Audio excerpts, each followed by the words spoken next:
Mabuhay. This is Alexi Fernandez from Davao City.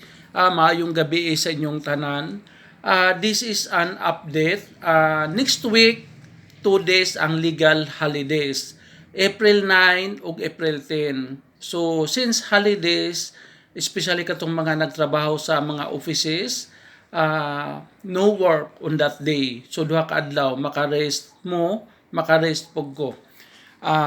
So plano nako na mulaag or musuroy since duha ka adlaw ang holidays. Gusto ko musuroy sa paborito na kong lugar, paborito na kong syudad, Panabo City. Na ako'y mga friends din medyo daghan. Just PM me kung interested mo makikita sa kuha. Depende sa inyo kung kisay gusto makikita.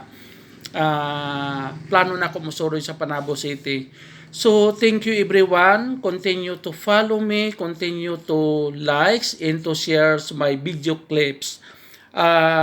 God bless everyone.